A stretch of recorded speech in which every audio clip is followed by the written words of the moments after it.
Life on the island is returning to pre-COVID levels. There are no more curfews. The mask mandate is only in limited effect, and we are back to face-to-face interactions at school, in the office, church, and events. But guess what?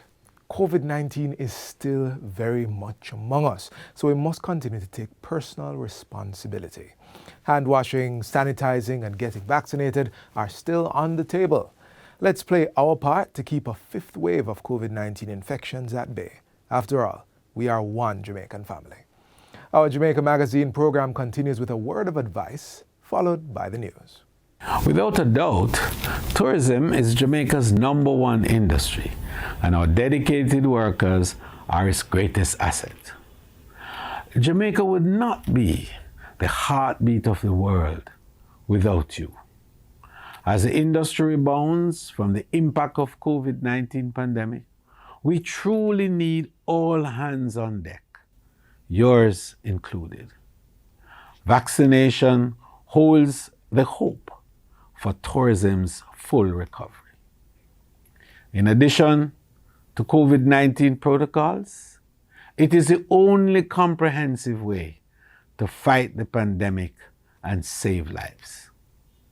I am therefore urging every worker in the tourism and hospitality industry, in all the subsectors, including accommodation, attractions, entertainment, transportation, and craft, to do your part and get vaccinated.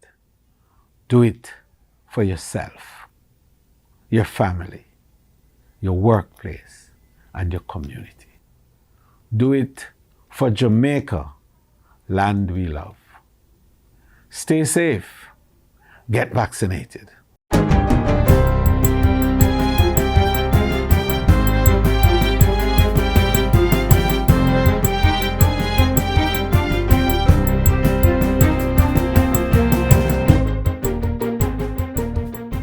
Good day, I'm Stephen McHugh, and this is your JIS News for Monday, April 11, 2022. The development of a sustainable framework and strategy for the tourism sector is now underway. Portfolio Minister Edmund Bartlett made the disclosure as he opened the sectoral debate in Parliament recently. He says the initiative aims to enhance resilience of the industry and increase its sustainability during times of crisis. When it comes to sustainable goods and services, the initiative will include policy, regulatory and institutional framework, as well as suitable inducements to promote supply and productive capacity. This will address shortage, and this is very important, I will have more to say on that later on, supply shortages, allowing us to keep a larger portion of the industry's foreign exchange earnings here in Jamaica. The minister says several priority policies in this area are to be finalized for the 2022-23 financial year. They include the water sports policy, which seeks to sustain a practical and safe industry, and the climate change and multi-hazard contingency program intended to develop disaster risk reduction strategies for the tourism sector. Meanwhile, St. Thomas is to benefit from approximately $1 billion in investments and over 4,000 hotel rooms by 2030. Minister of Tourism Edmund Bartlett says the parish is being developed as a premier sustainable tourism destination. This is projected to bring economic, infrastructure, and investment benefits to St. Thomas, including new hotel rooms, overnight visitors, visitor expenditure, tax contribution, direct and indirect jobs, full contribution of tourism to GDP, among other things. The new destination, St. Thomas, Madam Speaker, is now ready. And we are going to be spending somewhere in the region of about $305 million overall in developing the infrastructure for the new destination in St. Thomas. Initiatives planned for the current financial year include the development of Rocky Point Beach, establishing wayfinding stations in Yallis, rehabilitating the road to the Bath Fountain Hotel, and developing Fort Rocky and the Morant Bay heritage sites. Minister Bartlett says other arms of government are supporting this initiative by undertaking significant upgrades to the road and water pipeline networks in the parish. This year's staging of the Tourism Speed Networking event attracted more than 100 businesses and buyers seeking to take advantage of networking opportunities in the industry. Portfolio Minister Edmund Bartlett says the approximately 50 tourism entities and over 90 participating buyers form a critical part of the industry's consumption patterns. It's about production and consumption. And the production side must be as strong and effective to meet the demand side, which is the consumption side. The Speed Networking event featured a series of 15-minute pre-scheduled meetings with managing directors, general managers, and CEOs of local supplier companies, as well as owners and managers of properties, restaurants, attractions, and other tourism entities. The engagement was hosted by the Tourism Linkages Network in collaboration with the Jamaica Hotel and Tourist Association, Jamaica Manufacturers and Exporters Association, JAMPRO, RADA, and the JBDC. In other news, ground has been broken for construction to start on a new $175 million police station at Little London in Westmoreland. The new facility is being built under the Ministry of National Security's Project Rebuild, Overhaul and Construct initiative with assistance from the National Housing Trust. It will house the police station, living quarters for officers, and a holding facility for inmates. At Thursday's groundbreaking, Prime Minister Andrew Holness said the police station was part of government's investment in national security. This government, my administration, has made an instrumental, deliberate, well-thought-out decision that we are going to make national security a priority, and not just in words, but in the allocation in the budget.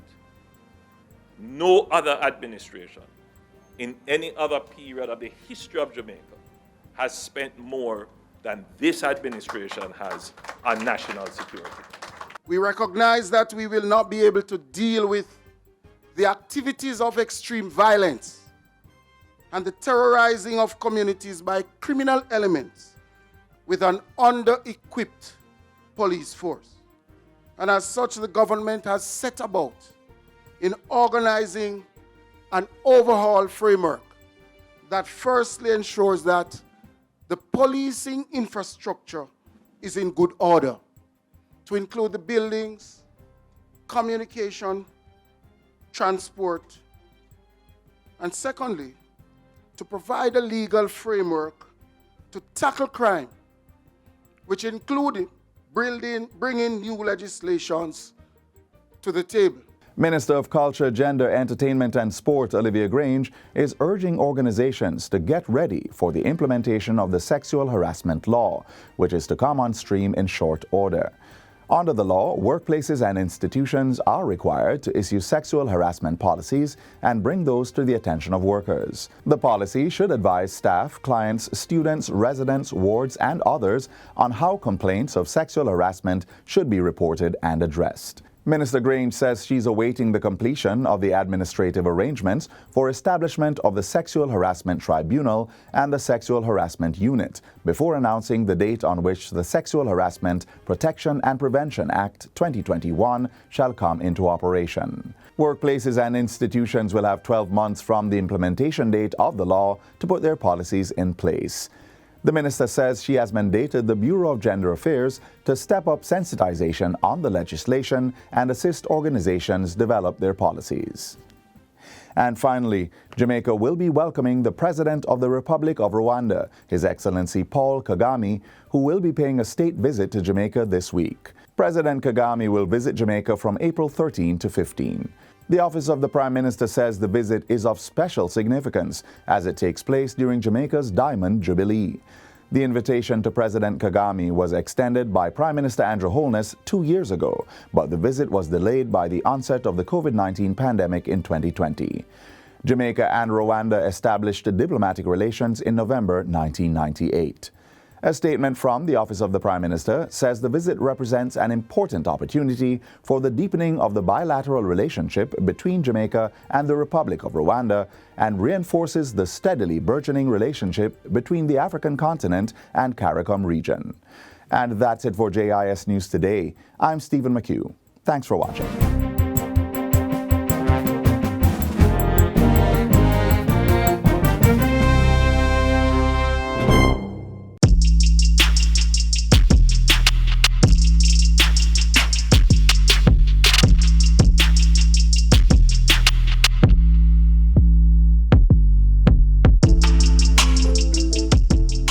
travel pad application was created by the Transport Authority for the protection of the commuting public. Please download the travel pad application on the Google Play Store or the Apple iOS Store. Once you download the application, put in your phone number, register the application under your phone number, and then you'll be able to verify the license plate that you're going in. Once you verify the license plate and the information of the vehicle, you will then be able to share that trip of the vehicle that you're in. And if there is difficulty on the trip, you then will be able to push a panic button and share your location with others as well. Download the application, give us our feedback at customerservice@ta.org.jm. Don't forget, it's free to download, free to use.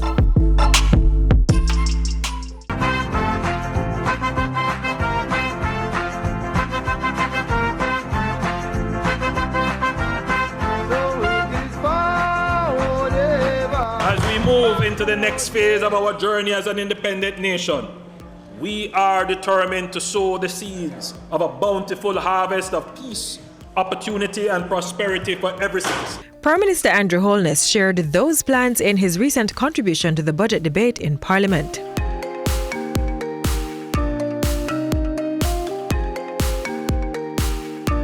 In a bid to jumpstart the economy after 2 years of COVID-19 restrictions, the Prime Minister withdrew the order and all measures under the Disaster Risk Management Act. We are not declaring an end to the pandemic. There are still outbreaks happening all over the world. We are maintaining the management of the disease under our existing public health laws. To coincide with this development, the ban on entertainment events has been lifted and new measures are unfolding to resuscitate that sector. They include a $500 million entertainment restart loan facility administered by the Development Bank of Jamaica, a Chase-funded $150 million window of support, as well as concessions by the municipal corporations and government-operated venues. The Ministries of Tourism and Culture have also chipped in with an academy to train talent and a music grant to develop professionals. We are supporting the reopening of the entertainment sector, not just with talk, but with cash, access to credit, facilitation, and training.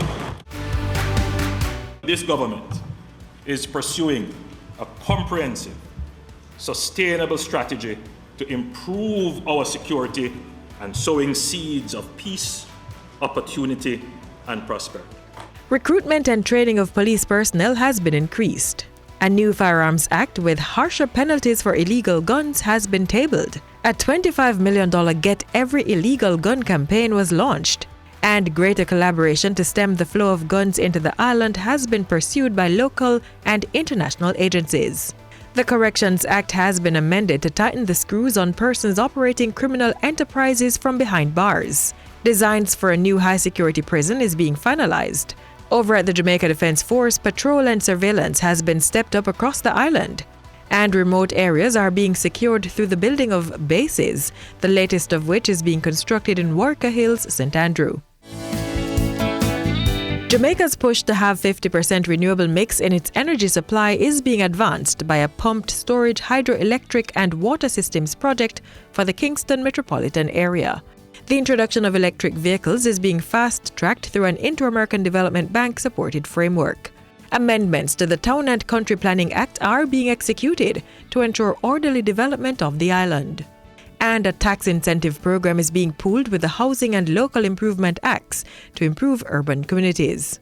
Madam Speaker, what we are proposing here will be a game changer for our blighted urban communities and for persons seeking to find affordable homes in Kingston. The Black River Protected Area Order has been gazetted and the Pedro Keys Order is being finalized. Great Bay St. Elizabeth and Dry Harbour St. Anne are among 16 areas covered as ecologically sensitive.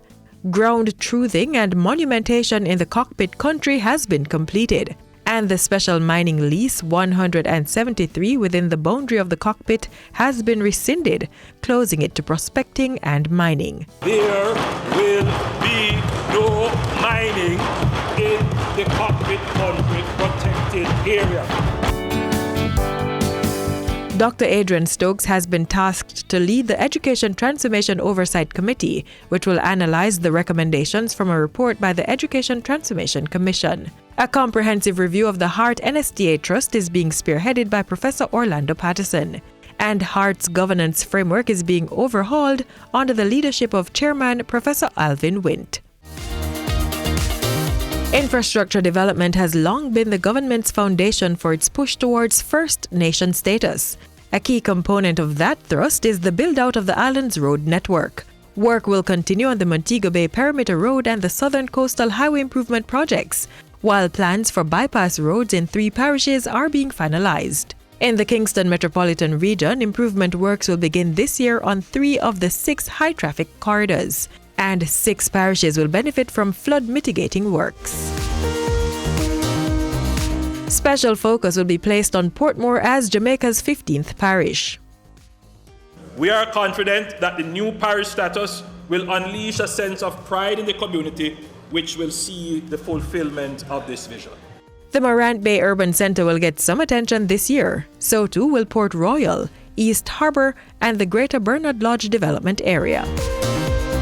On the shelter front, the National Housing Trust NHT has been tasked with providing housing solutions for the $8 to $11 million market. The NHT has also unveiled new policy changes to cover applications, the disabled, subsidies, and a loan review.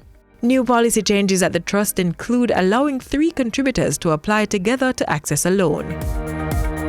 Jamaica will become a digital society.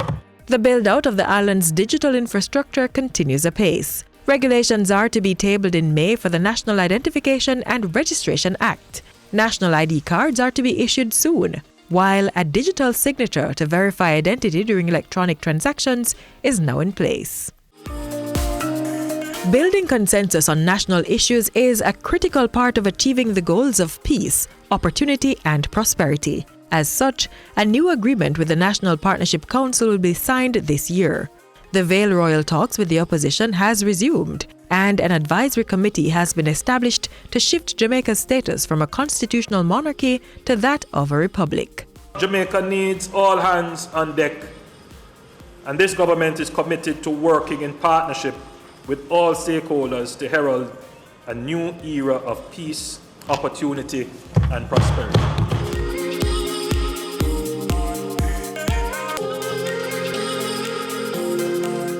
What a way you're full of our roots and culture. That must be Jamaica 60. Jamaica 60? What a piece of news, Miss Matty. I feel like my heart going bust up. Just in, the island of Jamaica is on the verge of celebrating its 60th year of independence. I only way of celebrating it. They say the people them them come here, you know. But you see when our people decide, say the other people them free paper, bono, them say if it's war, start it, whatever. We all collect medal pants of it, you know. Medal. Amount of tongue we give them, you know. These celebrations are slated to begin on January 1st, 2022. Organized by the Ministry of Culture, Gender, Entertainment and Sport. We have more in this report. I am on site and planning activities are ablaze. Persons are advised to download the Reggae Jamaica app to know what it pre. Activities for the Jamaica 60 celebration. I forgot to download the app to get the updates then. This year's Easter celebration will kick off on April 15, which is being celebrated as Good Friday, and will culminate on April 18, Easter Monday. These 2 days are national holidays that come with some unusual ways of celebrating the time. Let's look at a few Easter customs and practices. Easter, a holiday for some to relax on the beach with family and friends, or just hang out at their favorite spots. But for Christians, the day, also known as Resurrection Sunday, takes on a deeper meaning. It marks the day when Jesus Christ rose from the dead. This, of course, followed the crucifixion of Jesus Christ 3 days before, which is called Good Friday. He is not here. He has risen. Remember how he told while he was still with you in Galilee, the Son of Man must be delivered over to the hands of sinners, be crucified, and on the 3rd day be raised again. Easter Sunday is the culmination of the Passion of Jesus, preceded by Lent, a 40-day period of fasting, prayer, and penance. At the heart of the matter is God's love for humanity.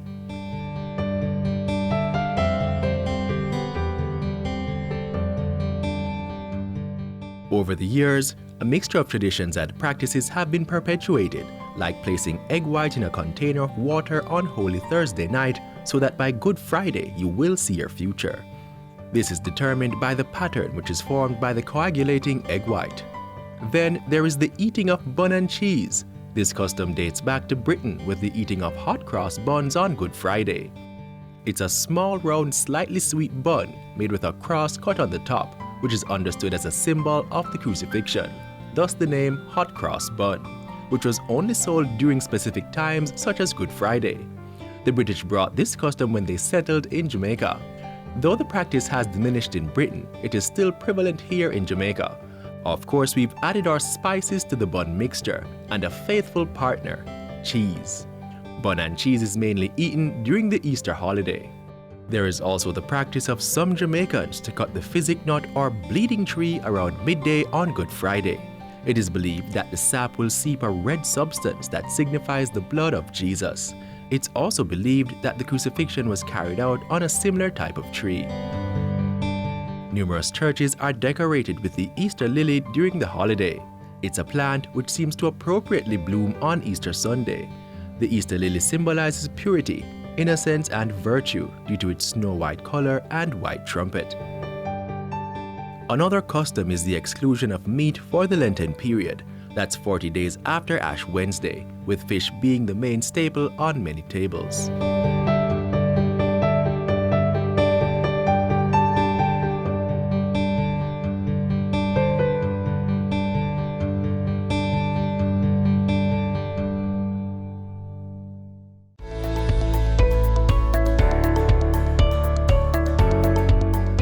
I've made my tree legacy from the primary level all the way to university. You can get involved too.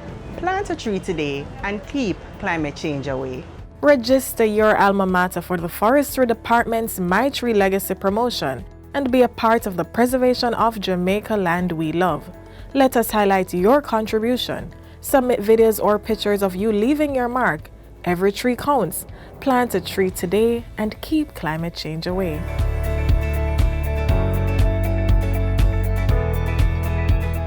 This showy plant is currently in full bloom right around the country. It comes in yellow, white, and pink varieties.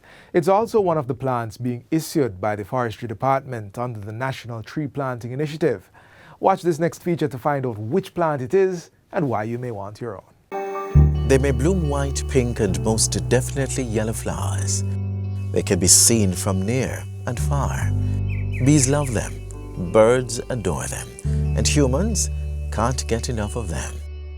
They need no introduction. After all, they're picture perfect. That's the poi.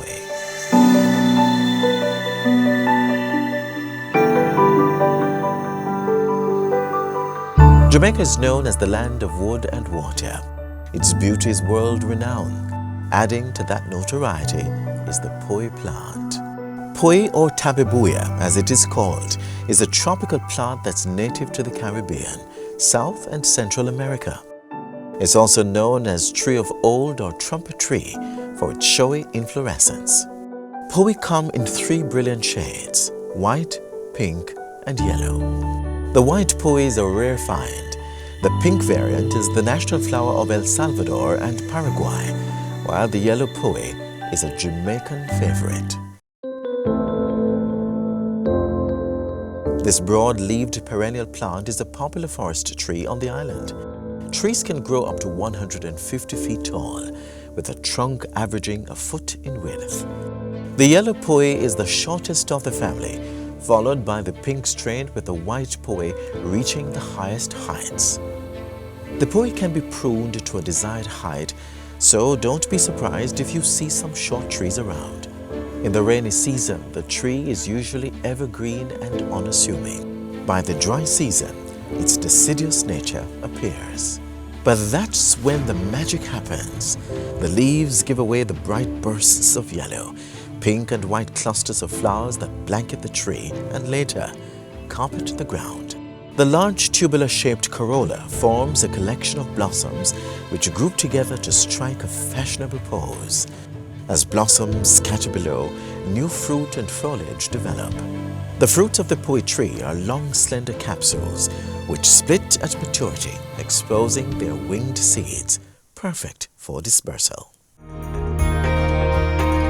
Though planted mostly as a brilliant showpiece, the poi may be used as a timber tree. Its durability, density, resistance to termites and general decay make it a hardy wood in the building and construction industry.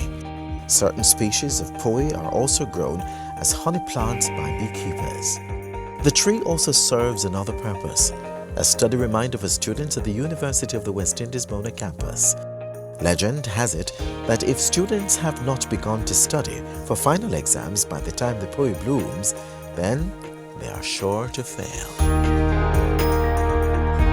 The next time you venture outside, be sure to be on the lookout for the poi and feast your eyes on one of nature's most conspicuous beauties. Or better yet, contact the forestry department to get a hold of your very own poi plant. It only takes 2 to 3 years to give you a spectacular flower display.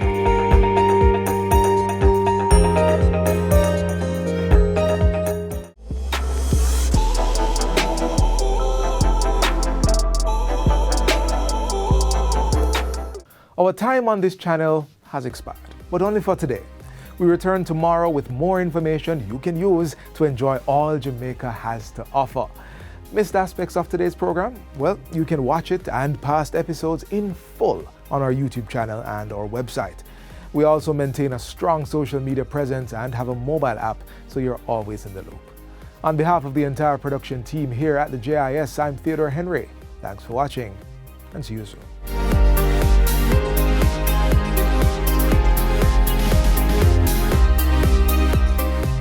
This has been a production of the Jamaica Information Service, the voice of Jamaica.